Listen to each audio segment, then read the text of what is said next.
കാണൂ നിങ്ങളുടെ ഇഷ്ട പരമ്പരകൾ എക്സ്ക്ലൂസീവായി സൺ നെക്സ്റ്റ് ആപ്പിലൂടെ തികച്ചും ഫ്രീ ആയി. ഇപ്പോഴേ ആപ്പ് ഡൗൺലോഡ് ചെയ്യൂ. പാവം അമ്മ. അമ്മ അവിടെ കരഞ്ഞു തളർന്നു കിടക്ക. വെള്ളം കൊണ്ട് കൊടുത്തിട്ട് പോലും കുടിക്കുന്നില്ല. അച്ഛന് ജാമ്യത്തിന് എടുക്കാനും കഴിയുന്നില്ല. വക്കീലന്മാരെ കാണണമെങ്കിലോ അതിന് കാശ് വേണ്ടേ? കയ്യിൽ 5 പൈസ ഇല്ലാതെ അമ്മയും ഞാനും കൂടി MLAയുടെയും മന്ത്രിയുടെയും വീട് തേടി നടക്ക. അതിനാ അപ്പച്ചി ഇവര് ഞങ്ങളെ കറങ്ങി നടക്ക, തെണ്ടി നടക്ക, ഗൂഢാലോചന എന്നൊക്കെ പറയുന്നത്. ഗിരിജ പവിത്രനെ പോയി കണ്ടില്ലേ? ഒരു വക്കീലിനെയും പൊക്കി പിടിച്ചോണ്ടല്ലേ പോയത്. അതൊന്നും ആരും അറിയില്ല എന്ന് വിചാരിച്ചോ?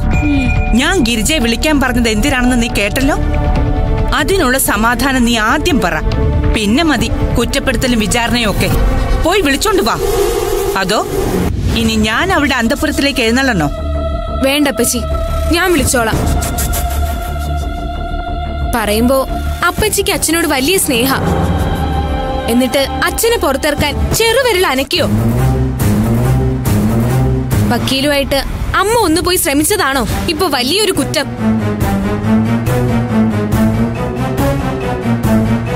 ഒന്ന് കണ്ണ് തെറ്റിയാ മതി, അപ്പ എല്ലാരും കൂടി ഒന്നാവും. അപ്പച്ചിയോട് അമ്മയ്ക്കെതിരെ പറഞ്ഞു തിരിപ്പിക്കാൻ. നിനക്ക് ഞാൻ വെച്ചിട്ടുണ്ടടി മരപ്പട്ടി. പൊടി.